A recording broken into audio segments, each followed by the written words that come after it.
Le premier accord toltèque. Que votre parole soit impeccable. Le premier accord toltèque est le plus important et aussi le plus difficile à honorer.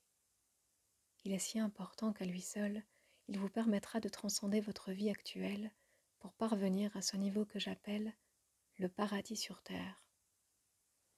Le premier accord est que votre parole soit impeccable.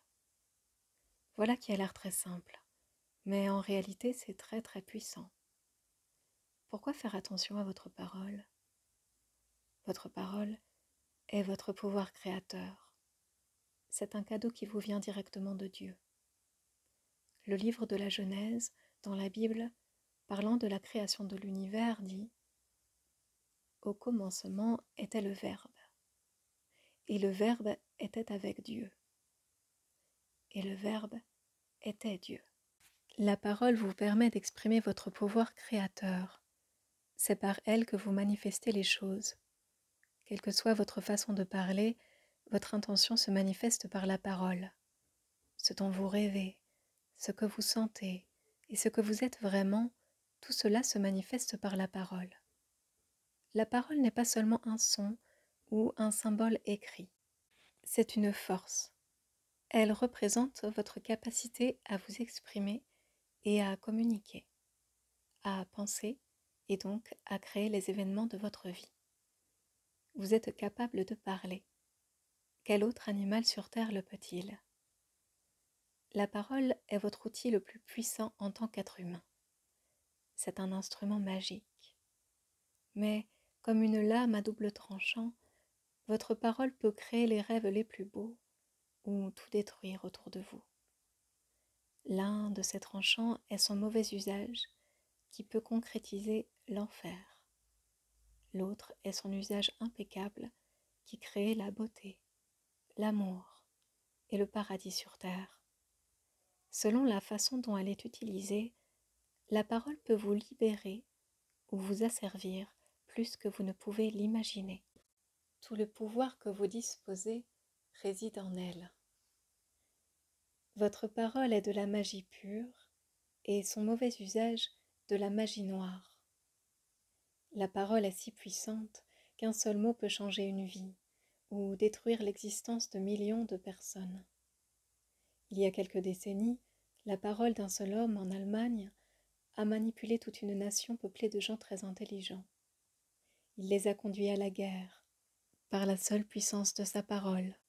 Il a réussi à convaincre certains de commettre les actes de violence les plus atroces qui soient. Sa parole a réveillé les peurs des gens, et comme une immense explosion, les tueries et la guerre ont ravagé le monde entier. Partout, des humains se sont entretués parce qu'ils avaient peur les uns des autres. La parole d'Hitler, fondée sur des croyances et des accords issus de la peur, restera dans les mémoires durant des siècles. L'esprit humain est semblable à une terre fertile dans laquelle des graines sont continuellement semées. Des opinions, des idées et des concepts. Vous plantez une graine, une pensée, et elle croît. La parole est une graine, et l'esprit humain est si fertile. Malheureusement, il s'avère souvent très fertile pour les semences de la peur. Chaque esprit humain est fertile, mais seulement pour les graines pour lesquelles il est préparé. Il est donc important de découvrir le type de graines auxquelles notre esprit offre sa fertilité et de le préparer à recevoir les semences de l'amour. Prenez l'exemple d'Hitler. Il a semé des graines de peur qui se sont développées avec force et ont réussi à provoquer une destruction massive. En observant la puissance incroyable de la parole, nous devons comprendre qu'elle sort de notre bouche. Une peur, un doute, semés dans notre esprit, peuvent créer une succession dramatique d'événements. Un seul mot est comme un sort, et les humains utilisent la parole comme des magiciens noirs, se jetant en toute inconscience des sorts les uns aux autres. Chaque être humain est un magicien. Par notre parole, nous pouvons soit jeter un sort à quelqu'un, soit l'en libérer. Exemple. Je vois un ami et lui fais part d'une opinion. Tiens, La couleur de ton visage est celle des gens qui vont avoir le cancer. S'il écoute cette parole et s'il est d'accord avec, il aura un cancer dans moins d'1 an. Telle est la puissance de la parole. Au cours de notre domestication, nos parents et frères et sœurs ont émis des opinions sur nous, sans même y réfléchir. Nous avons cru ces opinions et vécu dans la peur qu'elles véhiculaient, comme de ne pas être assez bon en natation, en sport ou en écriture. Quelqu'un exprime une opinion. Regarde cette fille, comme elle est moche. La fille en question entend cela, croit qu'elle est laide et grandit avec l'idée qu'elle n'est pas belle. Peu importe qu'elle le soit ou non, tant qu'elle est d'accord avec cette opinion, elle croira qu'elle est laide. Elle subit l'influence d'un sort. Si elle réussit à capter notre attention, une parole peut pénétrer notre esprit et changer toute une croyance, en mieux ou en pire. Autre exemple. Peut-être croyez-vous être stupide, et peut-être même le croyez-vous depuis toujours. Voilà un accord qui peut être vraiment vicieux et vous conduire à faire de nombreuses choses ne servant qu'à vous prouver votre stupidité. Vous effectuez quelque chose, puis vous pensez « Si seulement j'étais plus intelligent, mais je dois être stupide, sinon je n'aurais jamais fait cela. » Votre pensée s'agite dans tous les sens, et vous pouvez passer des jours à être sous l'influence de cette croyance en votre propre stupidité. Puis un jour, quelqu'un capte votre attention, et par sa parole, vous fait découvrir que vous n'êtes pas stupide. Vous croyez cette personne et vous concluez un nouvel accord. Résultat, vous ne vous sentez plus stupide et vous n'agissez plus stupidement. Un sort est rompu par la seule puissance de la parole. Inversement, si vous croyez être stupide et que quelqu'un capte votre attention et vous dise « Oui, tu es vraiment la personne la plus stupide que j'ai jamais rencontrée », l'accord initial sera renforcé et deviendra encore plus puissant. Voyons maintenant ce que l'on entend par impeccabilité. Le mot impeccable vient du latin peccatus, qui signifie péché, et du radical im, qui signifie sans, S-A-N-S. Impeccable signifie donc sans péché. Les religions parlent de péché et de pécheur, mais voyons de plus près ce que signifie vraiment péché. Un péché est quelque chose que vous commettez contre vous-même. Toute chose que vous sentez, croyez ou faites à l'encontre de vous-même est un péché. Vous agissez contre vous-même lorsque vous vous jugez ou critiquez pour n'importe quoi. Être sans péché, c'est donc faire exactement l'inverse. Être impeccable, c'est ne rien faire contre soi-même. Lorsque vous êtes impeccable, vous assumez la responsabilité de vos actions, mais vous ne vous jugez pas, vous ne vous critiquez pas. Vu sous cet angle, tout le concept du péché est transformé. Ce n'est plus quelque chose de moral ou de religieux, c'est une affaire de bon sens. Le péché commence avec le rejet de soi. Se rejeter soi-même est le plus grand péché que vous puissiez commettre. En termes religieux, le rejet de soi est un péché mortel, puisqu'il conduit à la mort. Être impeccable, en revanche, mène à la vie. Pour que notre parole soit impeccable, il ne faut donc pas l'utiliser contre soi. Si je vous aperçois dans la rue et que je vous traite d'imbécile, il semble que je me serve de la parole contre vous.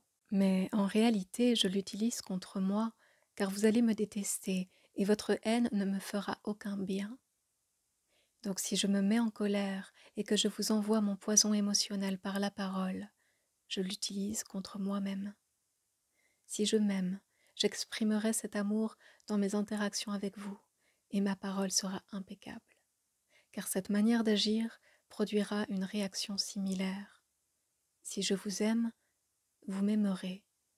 Si je vous insulte, vous m'insulterez. Si j'ai de la gratitude envers vous, vous en aurez envers moi. Si je suis égoïste avec vous, vous le serez avec moi. Si j'utilise ma parole pour vous jeter un sort, vous m'en jetterez un aussi. Avoir une parole impeccable, c'est faire bon usage de votre énergie. Cela signifie que vous l'utilisez dans le sens de la vérité et de l'amour de vous-même.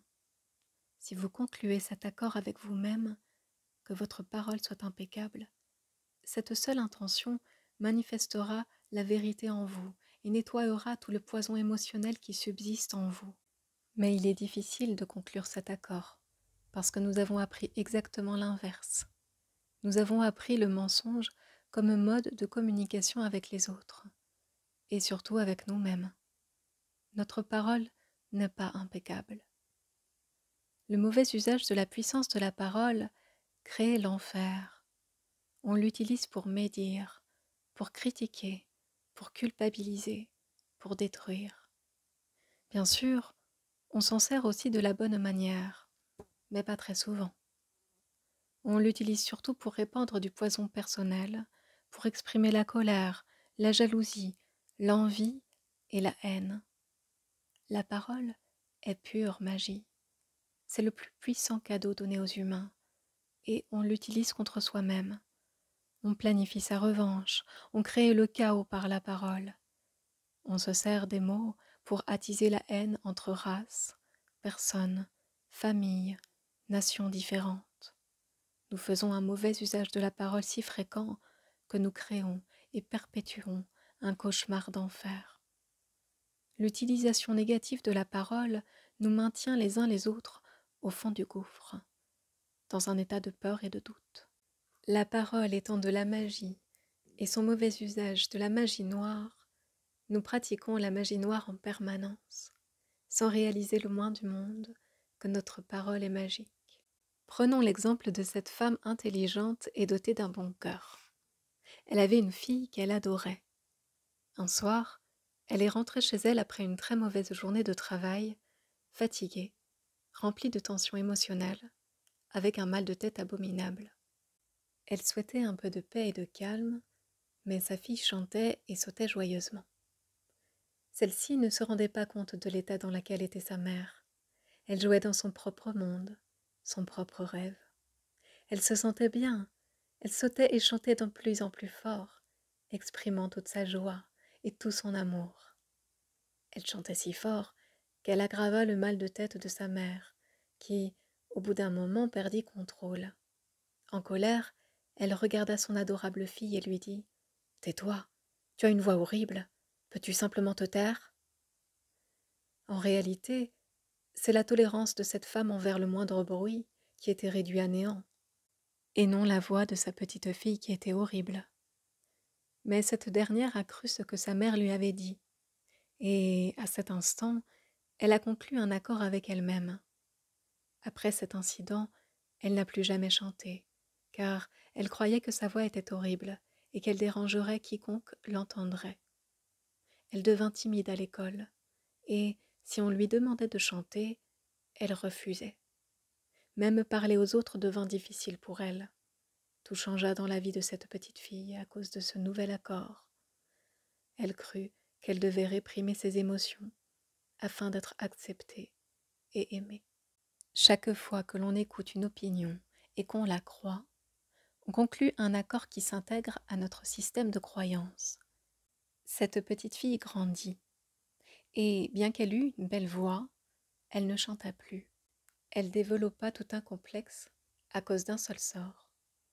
Un seul sort qui lui avait été jeté par celle qui l'aimait le plus, sa propre mère. Celle-ci ne s'est pas aperçue de ce qu'elle avait fait par sa parole.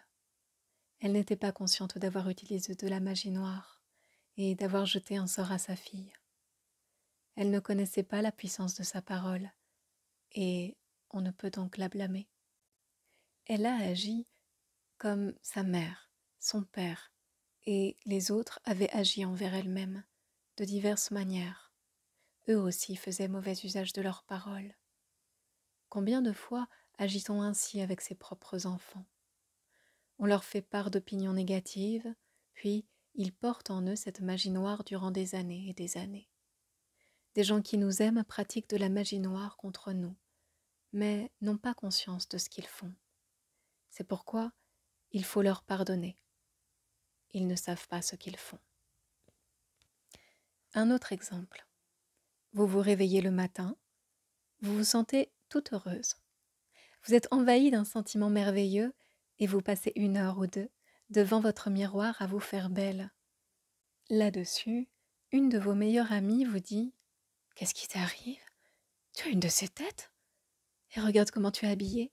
Tu as l'air ridicule. » Et voilà, cela suffit à vous descendre droit en enfer.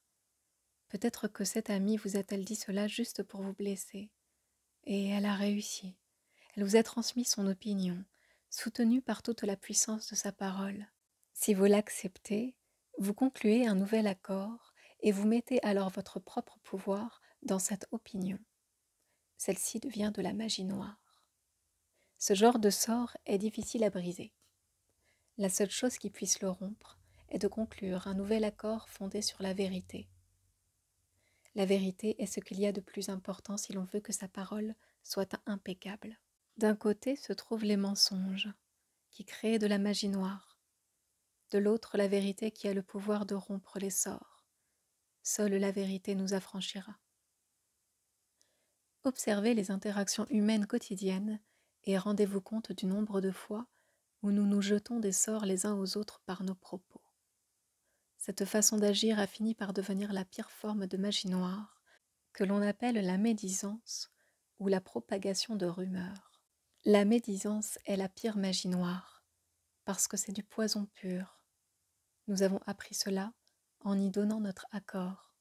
Enfants, nous avons entendu les médisances permanentes des adultes autour de nous, exprimant ouvertement leurs avis sur autrui. Ils avaient même des opinions sur des personnes qu'ils ne connaissaient pas. Celles-ci s'accompagnaient de poisons émotionnels, et nous avons appris que c'était la manière normale de parler et de communiquer. La médisance est devenue la principale forme de communication de la société humaine. C'est la façon dont on se sent proche les uns des autres, parce qu'on se sent mieux lorsqu'on voit quelqu'un se sentir aussi mal que soi. Une vieille expression dit que la misère aime la compagnie, et les gens qui souffrent en enfer ne veulent pas rester seuls. La peur et la souffrance sont des composantes importantes du rêve de la planète. Ce sont des instruments qui maintiennent chacun tout en bas.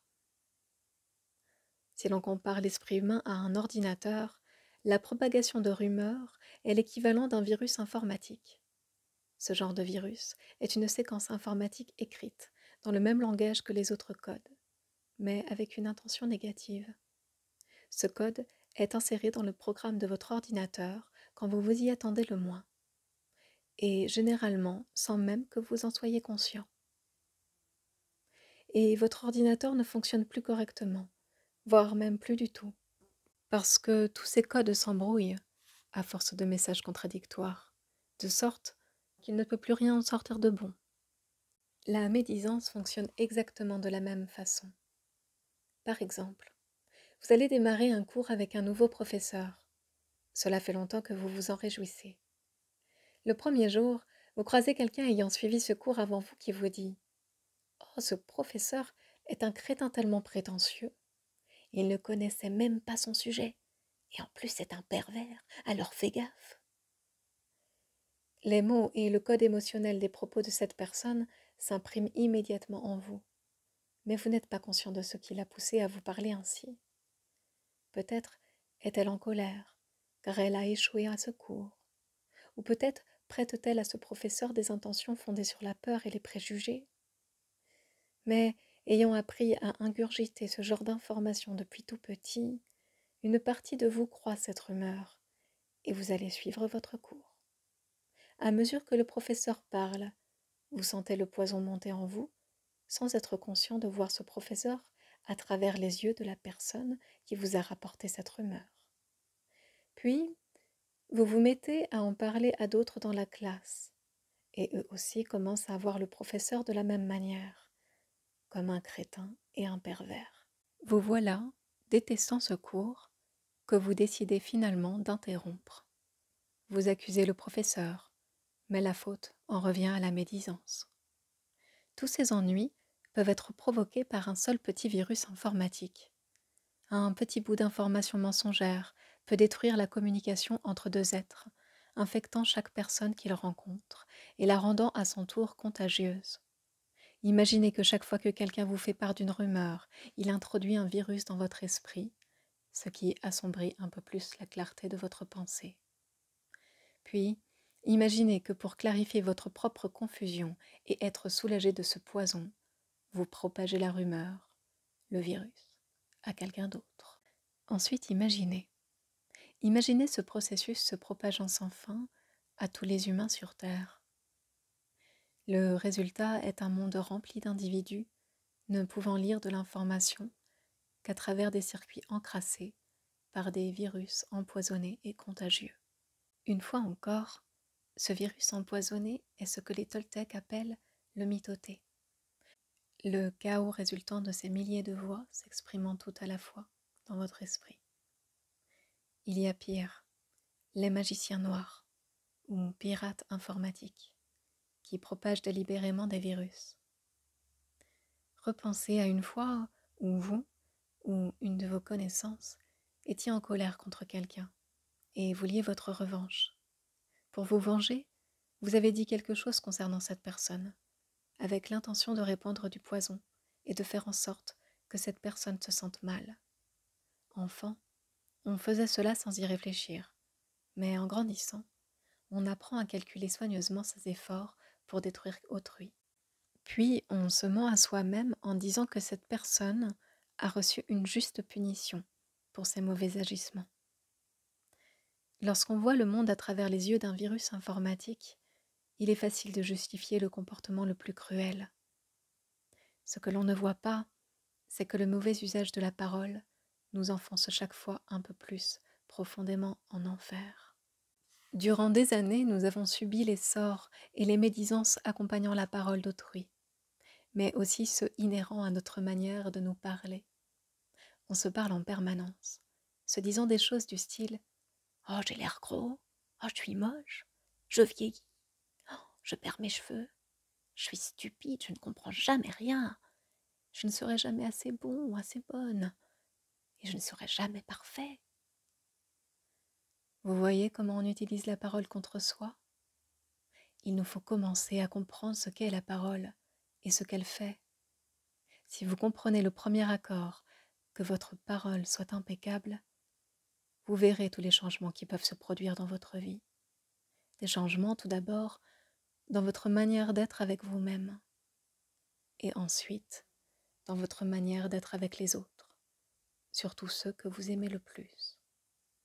Réfléchissez au nombre de fois où vous avez médit de la personne qui vous est le plus chère, dans le seul but que les autres soutiennent votre point de vue.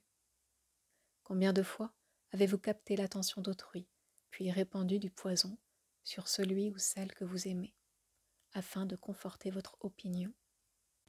Celle-ci n'est pourtant que votre point de vue. Elle n'est pas nécessairement vraie. Votre opinion résulte de vos croyances, de votre propre ego et de votre propre rêve. Nous créons ce poison et le partageons avec autrui, simplement pour nous sentir bien, selon notre propre point de vue. Si nous concluons ce premier accord et que notre parole devient impeccable, nous éliminerons progressivement tout poison émotionnel de notre esprit et de nos relations personnelles, y compris avec notre chien ou notre chat. Avoir une parole impeccable vous immunisera également contre tous les sorts négatifs d'autrui. Vous ne pouvez recevoir une idée négative que si votre esprit y est ouvert. En ayant une parole impeccable, votre esprit deviendra stérile pour les paroles issues de la magie noire. À la place, il deviendra fertile pour celles issues de l'amour. Vous pouvez évaluer le degré auquel votre parole est impeccable à l'aune de l'amour que vous avez pour vous-même. L'intensité de votre amour-propre et les sentiments que vous nourrissez envers vous sont directement proportionnels à la qualité et à l'intégrité de votre parole. Lorsque celle-ci est impeccable, vous vous sentez bien, vous êtes heureux et en paix. Vous pouvez transcender le rêve de l'enfer en concluant seulement ce premier accord toltèque. Avoir toujours une parole impeccable. En ce moment même, Je sème cette graine dans votre esprit. Elle croîtra ou non, selon le degré de fertilité de votre esprit aux semences d'amour. Il ne tient qu'à vous de conclure cet accord. Ma parole sera impeccable. Nourrissez cette graine, et à mesure qu'elle se développera dans votre esprit, elle produira davantage de semences d'amour qui remplaceront celles de la peur. Ce premier accord modifiera le type de graine pour lequel votre esprit s'avérera fertile. Que votre parole soit impeccable. Voilà le premier accord que vous devriez conclure si vous désirez être libre, si vous voulez être heureux, si vous souhaitez transcender le niveau d'existence correspondant à notre enfer quotidien. Il est très puissant. Servez-vous de la parole de façon appropriée. Utilisez la parole pour partager votre amour. Faites de la magie blanche. Avec vous-même, pour commencer. Dites-vous combien vous êtes formidable, combien vous êtes fabuleux. Dites-vous combien vous vous aimez. Servez-vous de la parole pour rompre tous les petits accords qui vous font souffrir. C'est possible. C'est possible parce que je l'ai fait et que je ne suis pas meilleure que vous. Non, nous sommes exactement pareils. Nous avons le même genre de cerveau, le même type de corps. Nous sommes humains. Si moi j'ai été capable de rompre ces accords et d'en conclure de nouveaux, vous aussi, vous pouvez faire pareil. Si moi je peux faire en sorte que ma parole soit impeccable, pourquoi pas vous? Ce seul accord peut changer toute votre vie. L'impeccabilité de la parole peut vous conduire à la liberté personnelle, à un succès immense et à l'abondance. Elle peut supprimer toute peur et la transformer en joie et en amour. Imaginez un instant tout ce que vous pouvez créer en ayant une parole impeccable. Vous pouvez transcender le rêve de la peur et vivre une vie différente. Vous pouvez vivre au paradis au milieu de milliers de gens vivant en enfer parce que vous êtes immunisé contre cet enfer. Vous pouvez atteindre le royaume des cieux avec ce seul accord, que votre parole soit impeccable.